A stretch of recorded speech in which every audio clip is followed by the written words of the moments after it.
Here with me to celebrate Juneteenth is Professor Kimberly Crenshaw. Welcome to TCM. So happy to be here. So you are a professor of law at both Columbia University and UCLA. Correct. And you are the executive director of the African American Policy Forum, Yes. which is a social justice think tank. Yes. You do such remarkable work, and it's Thank such an honor to be able to talk with you today about artists who are, to use one of your terms, back talkers. That's right. So coming up next, we're going to look at one of the most famous back talkers and blacklisted Black performers of all time, the great Paul Robeson.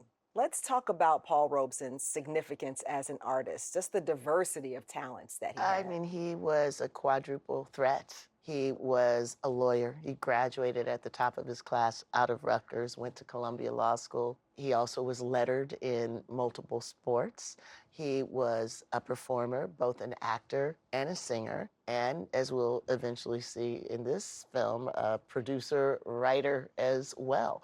So this was a person who was an icon to not just African Americans, but to many Americans. Paul Robeson was he was a household name. Everybody knew who Paul Robeson was. Yeah, so blacklisting him was huge. He was a Yes. global superstar. He was a global superstar. Yes. Yeah. So the film we're going to watch is called Song of Freedom from 1936. He plays a dock worker in England who just happens to have an amazing bass baritone voice. And he has a dream of going back to Africa. He's never been, but he knows that's the land of his ancestors.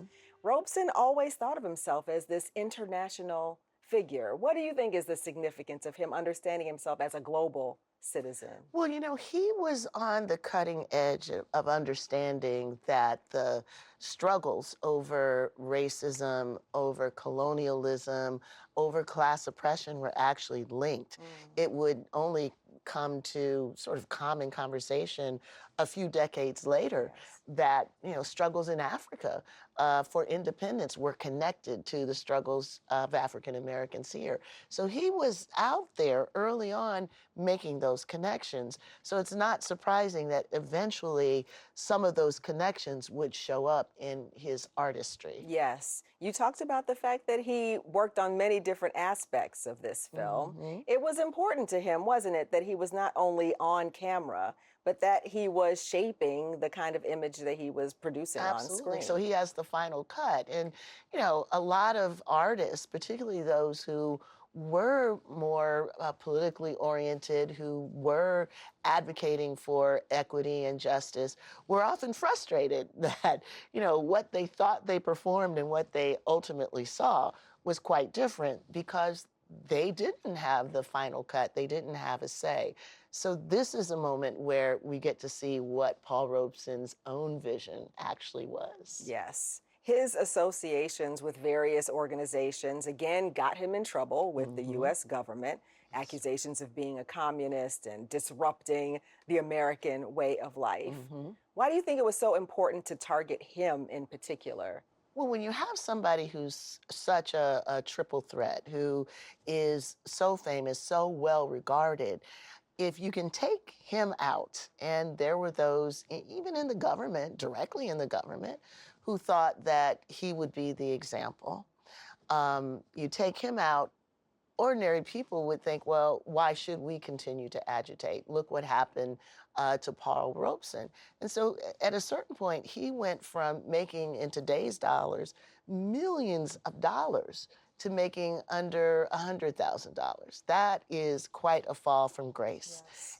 It's a cautionary tale for anybody who might be oriented like him to talk back. Yeah. And to think about how his global travels had been so significant and taking his passport away from him. It was For taking 8 years, he his couldn't travel livelihood. anywhere. Yeah. Well, we're going to watch a film that he made in the UK, and we'll talk more after the film about the way that it represents his understanding of himself as a global citizen. Thank you so much, Professor Crenshaw. Let's take a look. From 1936, here is Song of Freedom.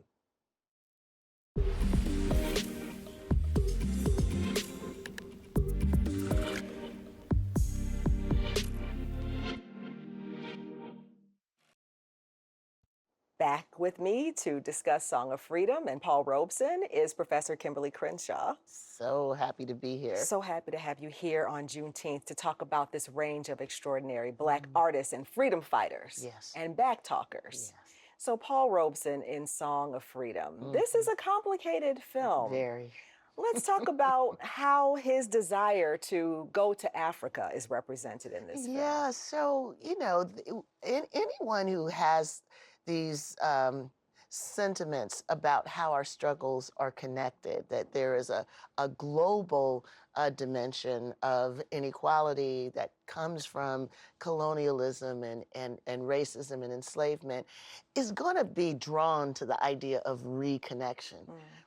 But it gets messy when we're talking about the terms of the reconnection. Yes. So Paul Robeson, the character, is drawn back to his ancestral home, but not simply to be an ordinary citizen there, but to go and reclaim his rightful title as king.